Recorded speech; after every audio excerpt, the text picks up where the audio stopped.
할렐루야, 할렐루야. 7월 24일 오후 찬양 예배 오신 여러분들을 주님 이름으로 환영하고 축복합니다. 약간은 아침 저녁으로 날씨가 좀 좋아졌지 않습니까? 저는 좀 선선하더라고요. 그 에어컨을 제습으로 틀지 않냐면 잠을 이루지 못하다가 요즘은 꽃도 좀 살만한 것 같습니다. 하나님께서 이렇게 더운 여름을 주신 것은 우리에게 풍성한 결실의 계절 가을에 우리가 이 여름날, 여름과 같은 인생 가운데 땀 흘리고 수고한 것들에 대한 그런 소중함을 깨달아 주시기 위한 시간 아니겠습니까?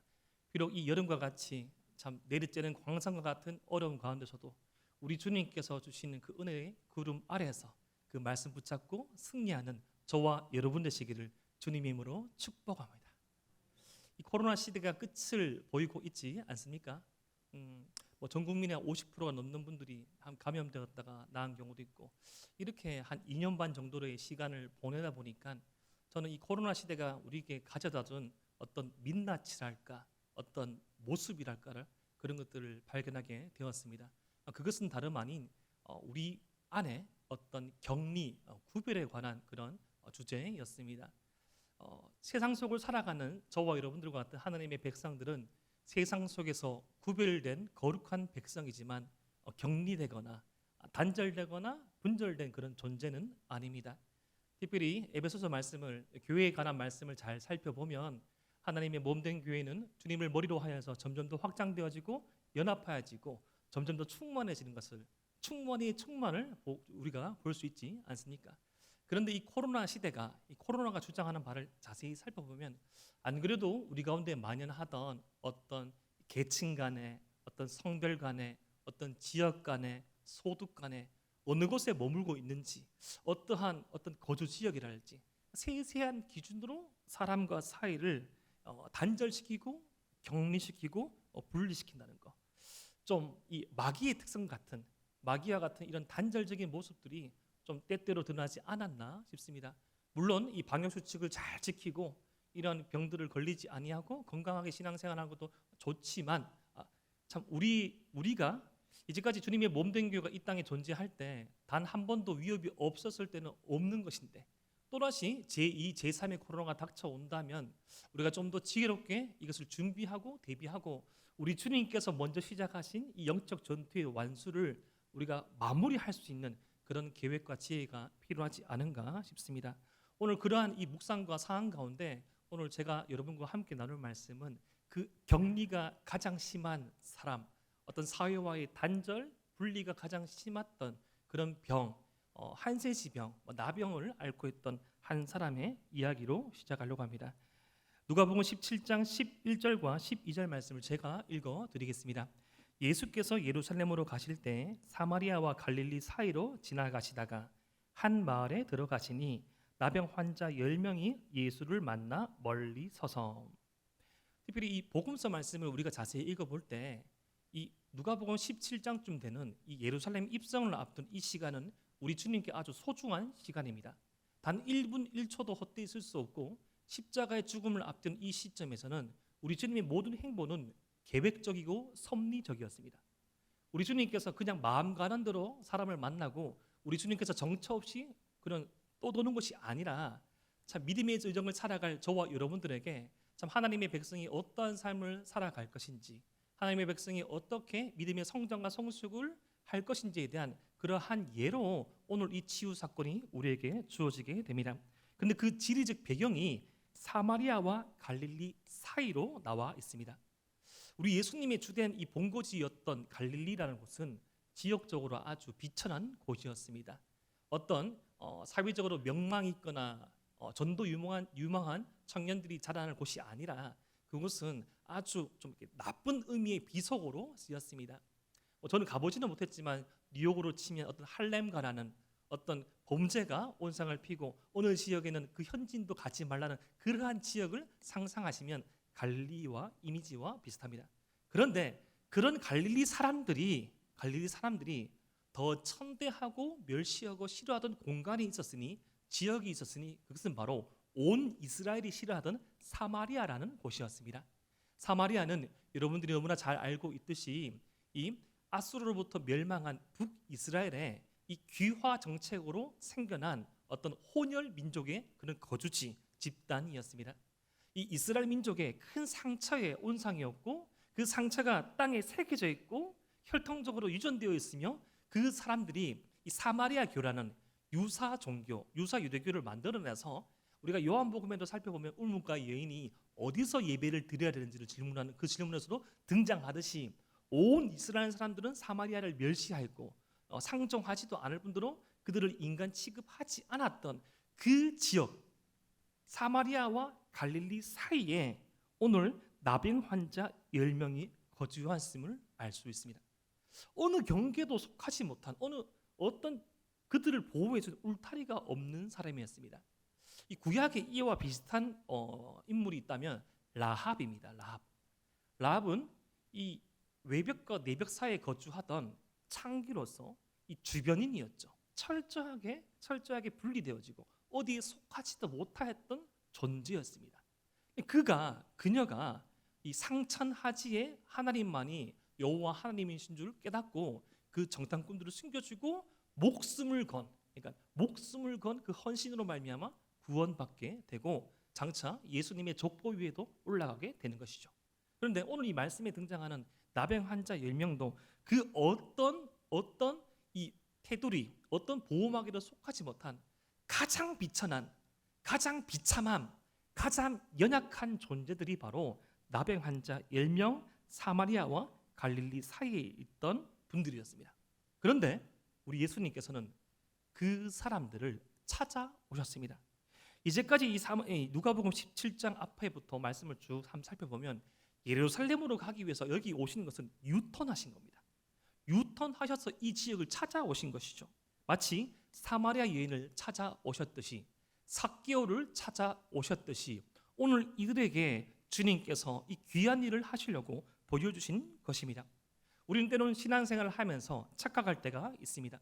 내가 찾고 내가 주를 만나고 내가 주님을 구했다고 생각하지만 주님의 말씀이 들려지는 것이고 주님의 은혜가 임하는 것이고 은혜는 하늘로부터 높은 곳에서부터 낮은 곳으로 내려와서 그 하나님의 말씀이 들리는 자, 그 주님과의 만남이 있는 자에게 소망이 있다는 것입니다. 사랑하는 대동의 모든 성도 여러분, 주님의 말씀이 들려져서 우리의 이 삶 가운데 소망이 있기를 주님 이름으로 축복합니다. 그런데 그 소망이 있던 이 주님의 오심을 들었던 나병 환자 10명이 누가복음 17장 13절에 우리 예수님을 이렇게 부릅니다. 우리 누가복음 17장 13절 말씀을 함께 한번 읽어 보겠습니다. 시작. 소리를 높여 이르되 예수 선생님이여. 아멘. 누가는 의사이자 역사가라서 아주 정확한 표현을 씁니다. 여기서 이 선생님이라는 이런 단어는 에피스타타라는 그런 말로서 지식적인 알은 있지만 체험적인 관계적인 알미 없는 그런 관계를 두고 하는 말입니다. 예를 들어서 우리 또 말씀과 기도에 전무하신 우리 사랑하는 장로님, 권사님, 집사님들 혹시 좋아하는 스타 있습니까? 연예인? 요즘 아이들은 BTS라는 그룹을 참 좋아합니다. BTS는 입에 함부로 올리면 안 됩니다.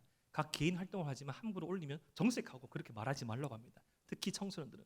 그들은 어떤 BTS라는 방탄소년단이라는 존재를 다 알고 있지요. 노래도 다 외우고 그 노래의 가사가 영어인데 영어는 점수는 참 형편없지만 그 가사를 음미하면서 시적이라고 말합니다. 그런데 그들은 BTS를 알고 있지만 BTS는 그 아미, 그들의 팬의 존재를 낱낱이 개인적으로는 모르지요. 지금 이 나병 환자 10명은 우리 예수님께서 이제까지 행하셨던 기적을 알고 있습니다. 가버나움에서 나사렛에서 그리고 곳곳에서 병든 자를 고치시고 죽은 자를 살리시고 어두운 것에서 밝은 것으로 묶인 것에서 매인 것으로 묶인 것에서 풀린 것으로 풀어해 나가시는 그 주님의 사역을 알고 에피스타타 구원할 만한 능력이 있는 선생님 이 능력을 행할 수 있는 그 선생님으로 예수님을 부르고 있습니다. 하지만 이들의 믿음은 불완전한 믿음이지요. 이들의 믿음은 불완전한 믿음입니다. 하지만 예수님은 그들을 거절하지 않습니다.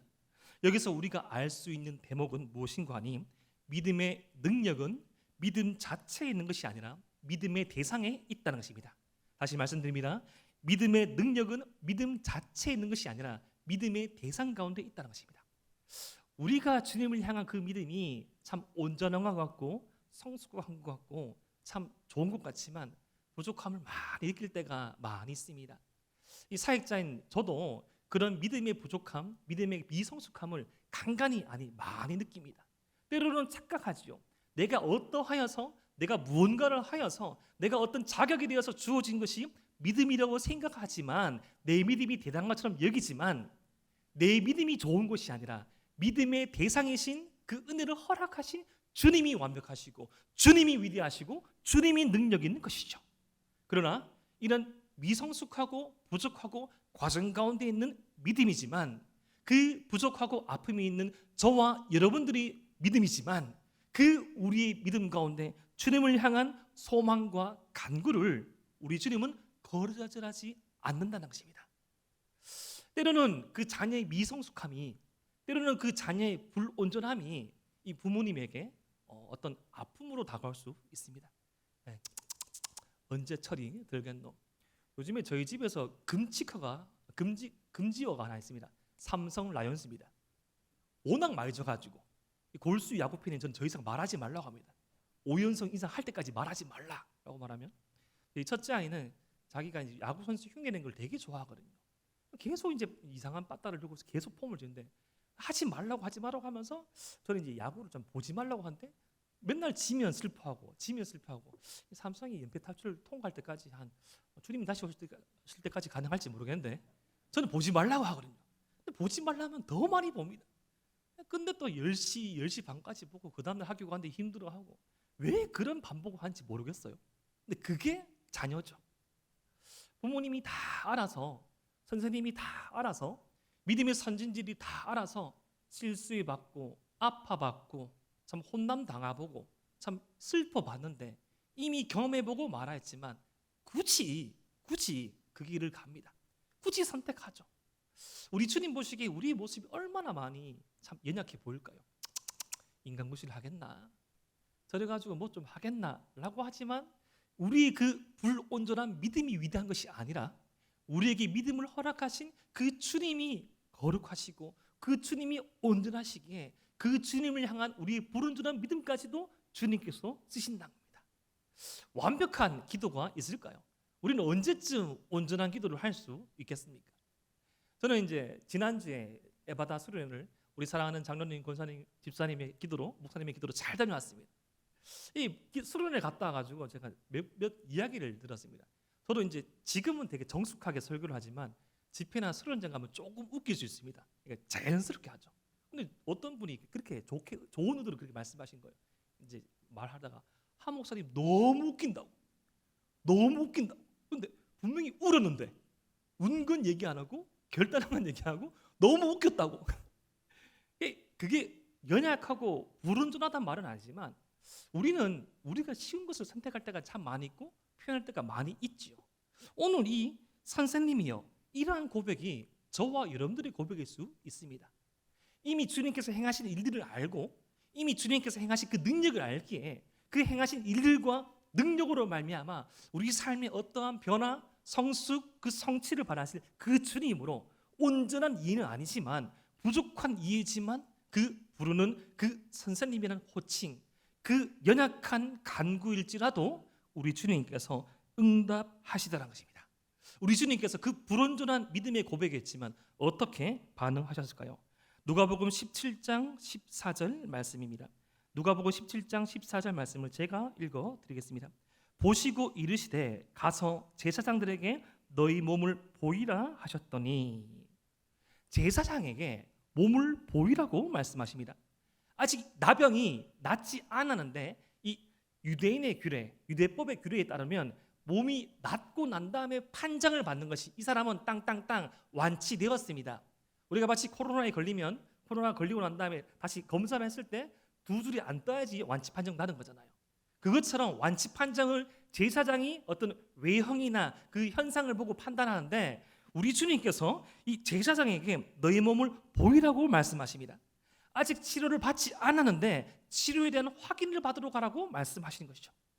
불완전한 고백, 선생님이여 에피스타타라고 불렀던 그 연약한 고백이었지만 우리 주님께서는 그 연약한 고백을 들으시고 그 가운데 응답하셨습니다. 아직 원래 치료받지 못한 나병 환자가 이 자신들이 거주해야 될 거주지를 벗어나면 혹시 그것이 정상적인 유대인을 만나면 돌에 맞아 죽어야 됩니다. 거주지를 벗어나면 그냥 부정하다 말하지 아니하면 돌을 던져서 맞춰야 합니다. 이미 지금 이 10명에게 이 치료의 결과가 주어지지 않았음에도 불구하고 이들은 어떻게 행동을 해야 하겠습니까? 우리가 한번 신앙생활을 하면서 생각해 볼 것이 있습니다.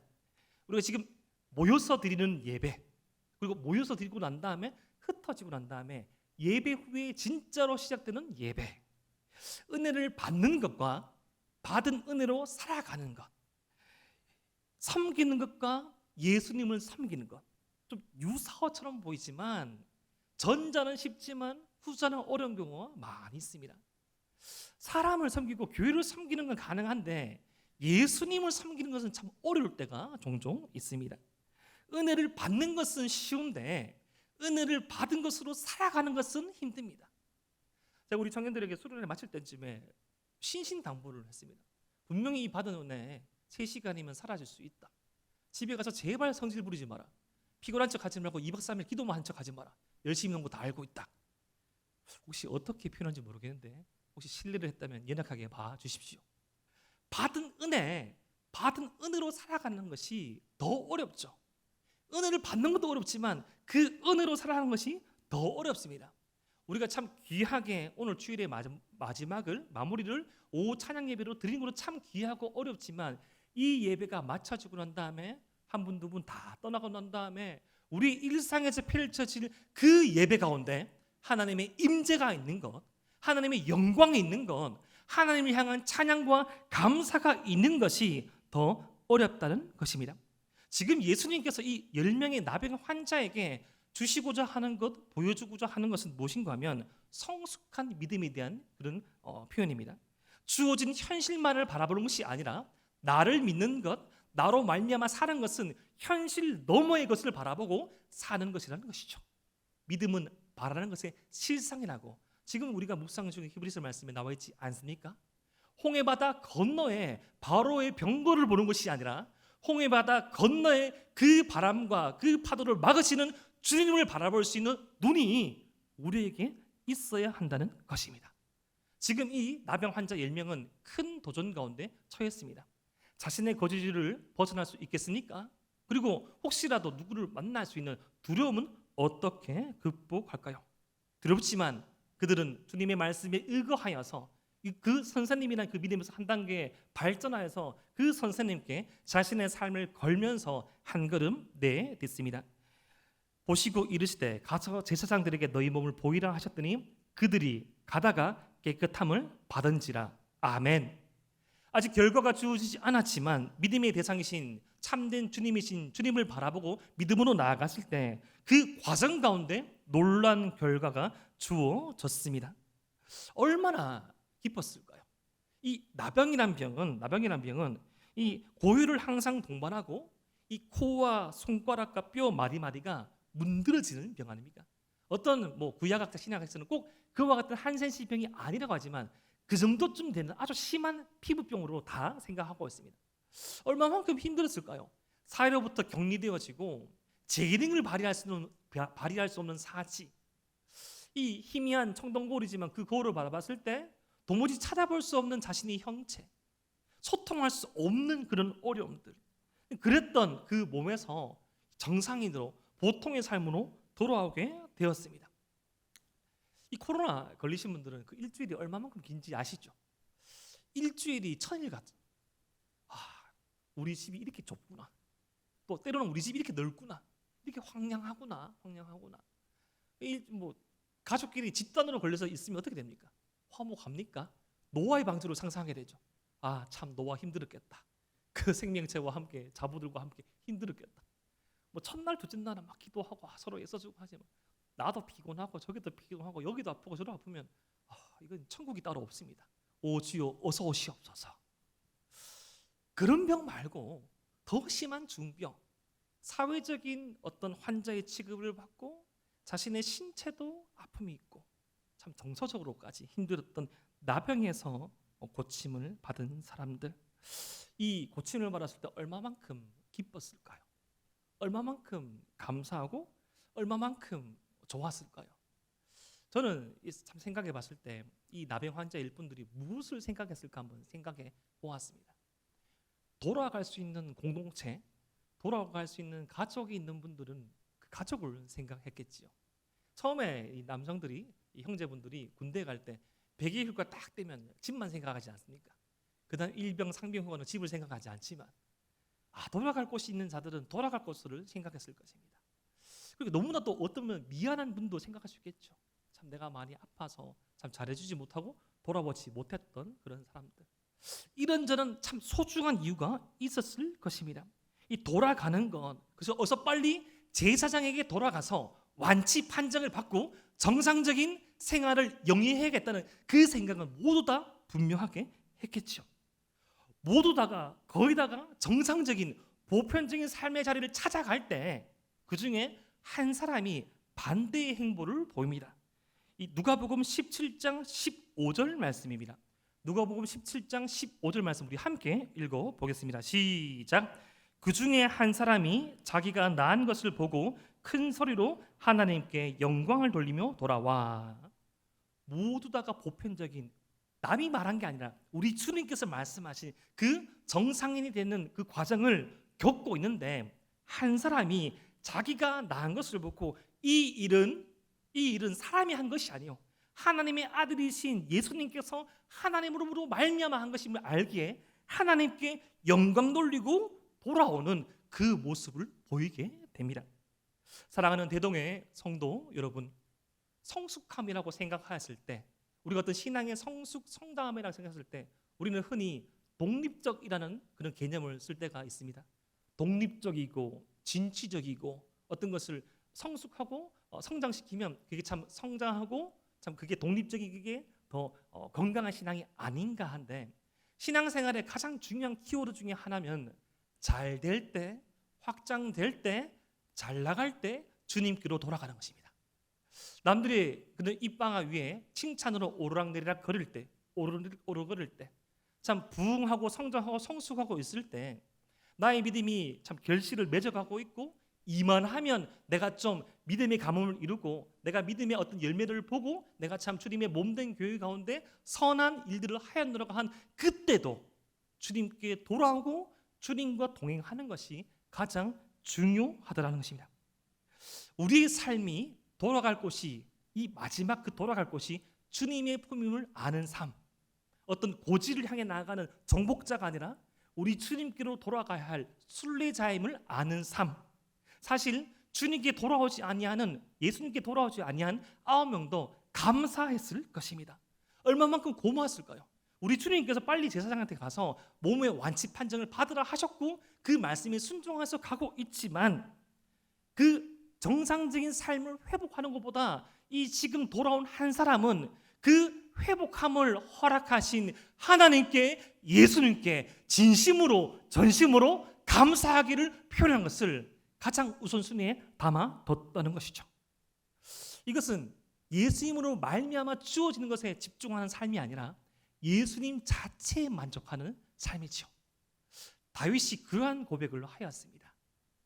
어머니의 품, 이 젖된 아이가 어머니의 품 안에 있는 것 같이 여호와로 말미암아 기뻐하는 삶을 찬양한 적이 있죠. 젖을 먹는 아이들은 엄마 품에 있는 것이 항상 목적이 있습니다. 젖을 먹는 것이죠. 하지만 젖을 뗀 아이가 그 엄마의 품에 있는 것이 좋은 것은 어머니, 부모님 그 자체가 좋은 것입니다. 하나님께 간구할 게 많지요.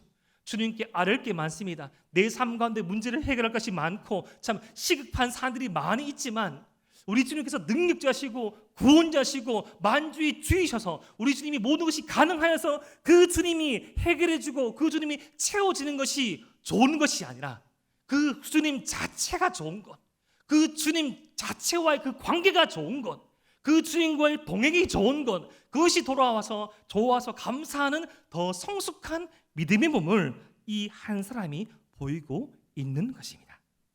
돌아온 그에게는 예수님이 가장 중요했습니다.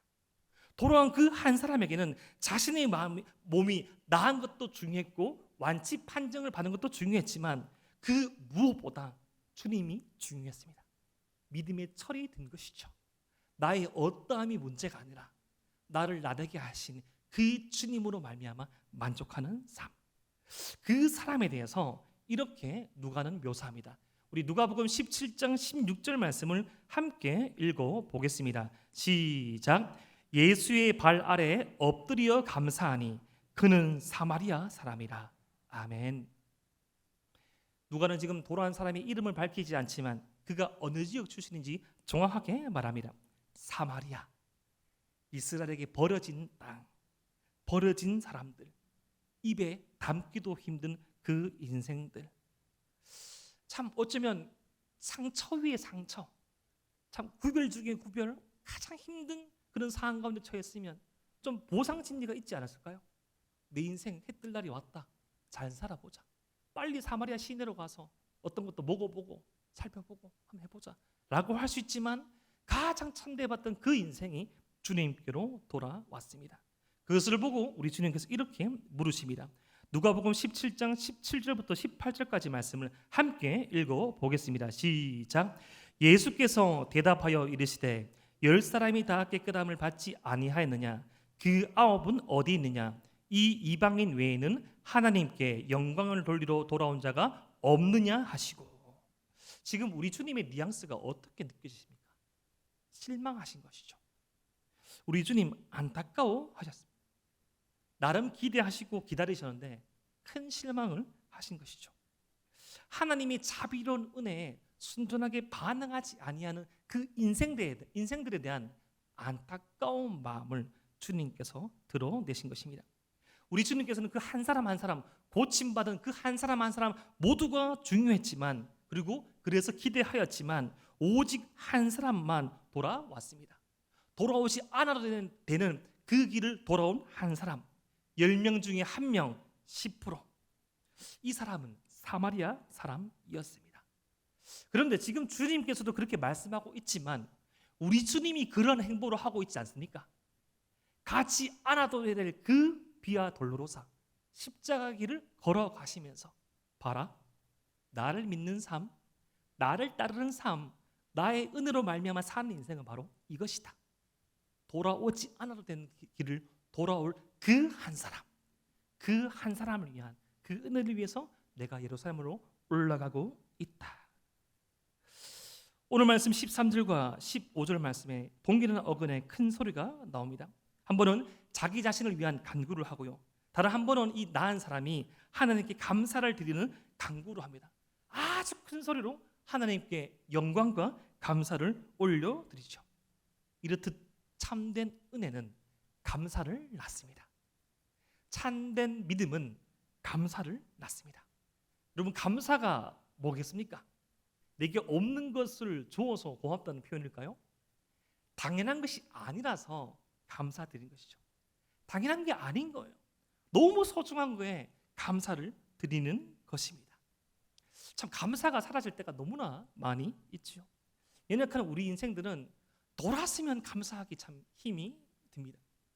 오늘 말씀을 묵상하다가 제가 제일 처음에 사역할 때쯤, 그때쯤 이야기가 생각이 났습니다. 제가 2008년도에 신학대학원을 가는데 처음에 서울에 있는 어떤 교회에 인턴 전도사로 합격을 했다가 사정이 생겨서 하지 못하고 제가 사역을 하기 위해서 사역지를 구하려고 한 10개월 정도를 애를 쓴 적이 있습니다. 제가 그때 대구에 계속 살아가지고 한 지역에 수송기 있는 한 지역 교회에 원서를 내고 얼마나 사역을 하고 싶든지 그 교회에 이제 금요일 내려오면, 저는 그때 모교에서 제가 자라나온 교회에서 중등부 교사를 하고 있었고 사역 지원을 했던 그 교회가 너무 가고 싶어서, 사역을 하고 싶어서 자전거를 타고 수 킬로미터를 계속 갔습니다. 방학 때마다. 그러면 이제 그 건너편에서 보면 그 교회에서 이제 제가 지원한 부서의 아이들이 나오는 거예요. 청소년들이 쫄래쫄래 나와가지고 아마 뭐 저는 혼자 김치국 마셨지만 저희 전임자가 될 수 있는 그 사역자와 함께 교제를 하고, 저게 사역자의 삶인갑다. 나도 저런 사역 할 수 있을까? 한 2달, 3달 막 이렇게 막 찾아갔는데 연락이 없는 거예요. 연락이 없는 거예요. 뭐 원서를 받으면 받았다, 안 되면 안 된다, 되면 된다. 연락이 없는 거예요. 연락이 없어서 무소식으로 끝났습니다. 무소식으로 끝나고 처음 지원했던 사역지를 가지 못하게 되고 그 다음 사역지를 두고 계속 기도하다가 또 이렇게 어떤 광고가 뜬 겁니다. 떴는데 그 광고에서 이제 조건이 있었습니다. 조건 중에 1번이 사역 유경험자. 저는 사역자로서의 경험이 없었잖아요. 사역 유경험자 처음부터 떨어졌는데 무슨 마음인지 홀린 마음인지 제가 지원을 했습니다. 설교도 그 녹음해서 내라고 했는데 제가 대상이 있어야 설교를 하죠. 기숙사에서 제 친구가 사준 녹음기로 녹음을 해가지고 그 설교 파일을 보냈습니다. 총 그때 제가 지원한 그 파트에 4명을 뽑았는데 3명이 먼저 뽑히고 제가 1차 합격하고 난 다음에 몇 주 기다렸습니다. 몇 주 기다리고 그 교회 사정이 있어가지고 사정이 해결되고 난 다음에 최종 합격 통보를 받은 거예요. 가서 이제 그쪽에 처음 사역했던 교회에서 담임 목사님께 그렇게 말씀하신 거예요. 원래 자네를 안 뽑으려고 했는데 사역 무경험자라서 안 뽑으려고 했는데 자네가 그렇게 자라나온 그 공동체에서 대학부 회장을 잘 했다는 소문이 있어가지고 뽑았다고. 대학부 회장이 그렇게 도움될 줄 몰랐습니다. 여기 우리 청년들 있습니까? 잘 선교됩니다. 인생이 열립니다. 그래가지고 처음 딱 사역하니까 또 양복이 없어가지고 1+1으로 급하게 은갈색 양복 하나랑 검은색 하나를, 원래 검은색을 입으려고 했고 은갈 칼치색 그거를 덤으로 줬는데 어머니께서 강권을 하셔가지고 원래 검은색을 입어야 하는데 교회에 물어보고 은색도 괜찮다 해서 은색을 입고 가는데 처음에 딱 가서 이제 제가 맡은 부서가 초등학교 1학년이었어요. 1학년. 초등학교 1학년들이 우리 전사님 모셨다 하고, 근데 와 우리 전사님 스타다 스타. 자기들이 볼 때는 은색 옷이잖아요. 막 달려 들어가지고 막 좋다고 하다 보니까 제가 첫 설교도 하기 전에 양복이 찢어졌어요. 제 감사하게도 앞이 아니라 뒤가 찢어져가지고. 근데 그 부서가 신설 부서예요. 그래, 신설 부서. 처음 생긴 부서였는데 그 부장권사님도 처음 하신 신임 부장권사님 처음 대면했는데 찢어진 바지 입은 그 교육자 어떻게 합니까? 빨리 디스습해가지고 빨리 입히고 설교를 했죠. 잘 맞았습니다. 근데 마음이 얼마나 불편함이 많던지. 저는 원래 제일 처음에 사역을 하면 당연히 계속 청년부 활동을 해서 청년부 할 줄 알았거든요. 근데 가장 어린 나이 초등학교 1학년부터 시작했어요. 얼마나 감사했다가 180도 돌아가셔가지고 불만이 많던지. 근데 집이 돌아가는 그 지하철에서 하나님께서 그렇게 마음에 감동을 주신 거야. 하준사 사역할 만하나? 하면서 네가 뭐 처음부터 잘할 줄 알았나? 하면서 뭐 사역만 하게 해준다면 십자가에 박혔겠처럼 말하디만 꼴 좋다 이렇게 말씀하신 것 같아요. 그 다음에 다시 검은 양복을 입고 그 다음 주에 출근했습니다. 대부분 교육 전도사님들은 어떤 일을 많이 시키냐면 그 교회 행사가 많은 교회라서 사역이 많은 교회라서 현수막을 달라고 했습니다. 현수막을 달라고 해서 현수막을 주로 보면 가기 힘든 곳에 달리지 않습니까? 가기 힘든 곳에 달려가다가 이번에는 검은색 양복을 찢었어요. 걸려가지고 마음도 찢어져가지고 집에 가서 가는데 또 불평이 나오려다가 또 하나님께서 어떤 감동 주실지 몰라가지고 딱 가는데 나중에 시간이 지나가지고 한 1, 2년 지나가지고 제가 전임 사역을 시작하게 되어서 그 두 옷으로 계속 사역을 하다가 어떤 성도님께서 헌신을 해주셔가지고 양복을 입으러 가게 되었습니다. 그 양복집에. 근데 이제 입던 양복에 보니까 덧댄 자국이 몇 군데가 있잖아요. 근데 보시면서 집사님 하시는 말씀이 전사님 교회 사역자 다 됐네요. 열심히 사역하면 찢어지고 기뻐집니다. 찢어지고 기뻐지는데 그때쯤 되면 저희가 양복을 줍니다. 이렇게 말씀하신 거예요.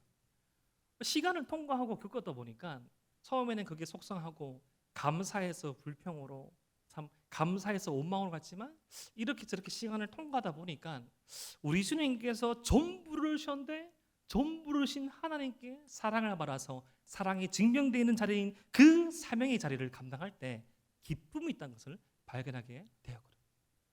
여러분들의 삶 가운데서도 그런 간증이 참 많이 있지요. 우리 주님께서도 지금도 물으십니다. 한 사람밖에 없냐고. 한 사람밖에 없냐고. 우리 주님께 받은 그 은혜를 감사와 기쁨으로 표현할 때 말로 표현할 수 없는 주님의 충만하신 은혜를 누리게 될 것입니다. 그렇게 돌아오는 그 한 사람에게 주님께서 이렇게 말씀하십니다. 누가복음 17장 19절 말씀입니다. 함께 읽겠습니다. 시작. 그에게 이르시되 일어나 가라 내 믿음이 너를 구원하였느니라 하시더라. 아멘. 하나님의 나라는 이러한 자들의 것이다. 하나님의 나라는 이렇게 온전치 못하고 성숙치 못하지만 주님이라면 모든 것을 걸고 돌아오는 그 한 사람. 여전히 많은 과정과 많은 시간이 필요하겠지만 나라면 주님이라면 돌아오는 그 한 사람, 그 한 사람으로 말미암아 구원이 임하고 확대될 것이다. 오늘 말씀 통하여서 우리의 삶을 돌아보기를 소망합시다. 우리는 9명입니까? 한 사람입니까? 우리 주님 그 한 사람의 행보로 말미암아 저와 여러분들에게 주어지는 그 값진 은혜에 감사의 마음을 담아서, 헌신의 마음을 담아서 이 여름 잘 보내시고 이 가을 믿음의 결실을 맺으시는 저와 여러분 되시기를 주님 이름으로 축복합니다.